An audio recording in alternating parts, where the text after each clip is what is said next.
बच्चों अब है electrostatics of conductors in equilibrium. हमने आपसे कहा था ना कि ये कॉन्सेप्ट में बोर्ड में आता है 2 से 3 नंबर में, कभी 2 नंबर में, कभी 3 नंबर में पूछा जा सकता है। और मैं बताऊंगा कि electric field zero everywhere inside the conductor.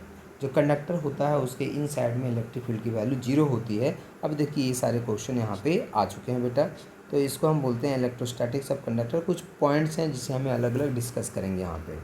We know that a good electrical conductor such as copper contains charge electrons that are not bound to any atom and are free to move about within the materials.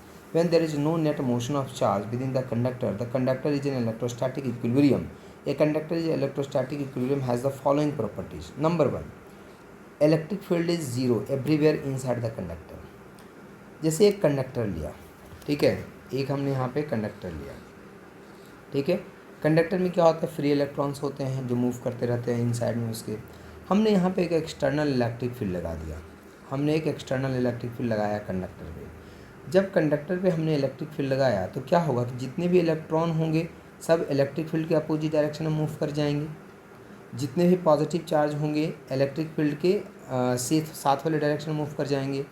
और इस तरह से बच्चों यहाँ पे तब तक ये ऐसा होता रहेगा, चार्ज का, पॉजिटिव चार्ज का एक तरफ कंसंट्रेशन और नेगेटिव चार्ज का एक तरफ कंसंट्रेशन, ये तब तक होता रहेगा जब तक कि, अब देखो यहाँ पे क्या हो गया, इलेक्ट्रिक फील्ड इन साइड में अगर देखें तो इलेक्ट्रिक फील्ड किधर हो गया, positive to negative. Inside में इलेक्ट्रिक फील्ड क्या हो गया, पॉजिटिव टू नेगेटिव, ठीक है। तो इलेक्ट्रिक फील्ड का डायरेक्शन ये है इन साइड में, और ये तब तक होता रहता है जब तक कि इन साइड में जो इलेक्ट्रिक फील्ड है एक्सटर्नल इलेक्ट्रिक फील्ड के बराबर नहीं हो जाए बेटा। इस तरह से हम यहाँ पे कहते हैं कि नेट इलेक्ट्रिक फील्ड जो हो गया वो कितना हो गया, जीरो, क्योंकि एक्सटर्नल आपने लगा रखा है और इंटरनल इलेक्ट्रिक फील्ड यहाँ पे एक्ट कर रहा है, उसकी वैल्यू भी एक्सटर्नल के बराबर है, दोनों अपोजिट डायरेक्शन में है, तो नेट इलेक्ट्रिक फील्ड कितना हो गया, जीरो। वही देखो यहाँ पे हमने इसको बता रखा है। एक्सटर्नल इलेक्ट्रिक फील्ड लगाया, इलेक्ट्रॉन इस तरफ कंसंट्रेट हो गया, पॉजिटिव इधर हो गया, क्यों, क्योंकि इलेक्ट्रिक फील्ड के अपोजिट डायरेक्शन में इलेक्ट्रॉन मूव करता है, इलेक्ट्रिक फील्ड के साथ वाले डायरेक्शन में पॉजिटिव चार्ज मूव करता है। सो इस तरह से जो इन साइड में नेट इलेक्ट्रिक फील्ड हो गया वो जीरो हो गया। Consider a conducting slab placed in an external field E external in electrostatic equilibrium, the electric field inside the conductor must be zero. If this were not the case, the free charge would accelerate under the action of the field. Before the external field is applied, the electrons are uniformly distributed throughout the conductor. When the external field is applied, the free electrons accelerate to the left, causing a buildup of negative charge on the left surface and of positive charge on the right. The charge create their own internal electric field, E internal, which opposes the external field.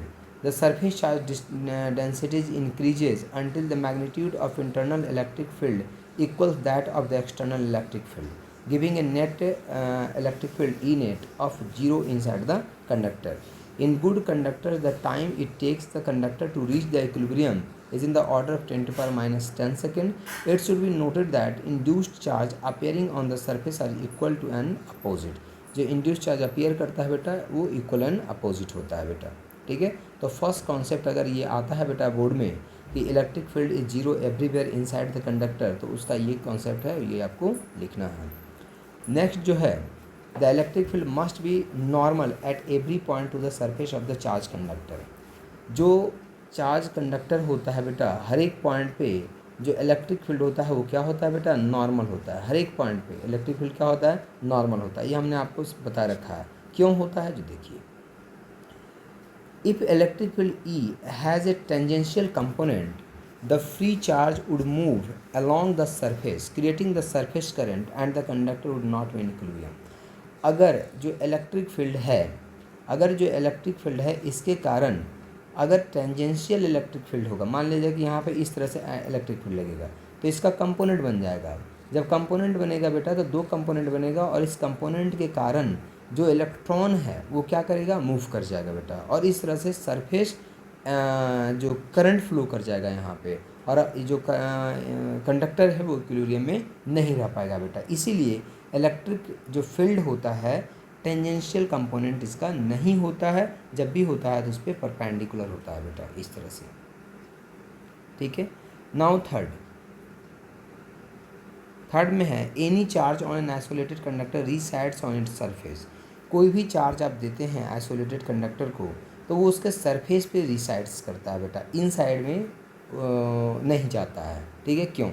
Consider a Gaussian surface just in side A charge conductor. मान लिया जाए कि अगर आपने charge दिया है, ठीक है, इस पर, तो हम एक गॉसियन सरफेस ले लेते हैं जस्ट इन साइड, कंडक्टर के इन साइड में। ये देखो डॉटेड लाइन जो है Gaussian surface. Conductor carrying a charge Q, जिस पे चार्ज कितना था बेटा, हमने कितना चार्ज दिया था, q. Since there is no electric field inside the conductor and hence the Gaussian surface Gauss law equal to कितना हो गया, 0। ठीक है, मतलब इन साइड में हम तो जानते हैं ना कि इन साइड में, कंडक्टर के इन साइड में इलेक्ट्रिक फील्ड की वैल्यू कितनी होती है, 0 होती है। जब इन साइड में इलेक्ट्रिक फील्ड की 0 होती है वैल्यू, तो चार्ज की वैल्यू कितनी हो जाएगी, 0 हो जाएगी बेटा। Thus there is no charge inside the conductor and the excess charge q resides on its surface as shown in figure. Now इसके बाद है बेटा electric field inside a cavity within a conductor is 0। ये आपको next video में बता रहा हूँ।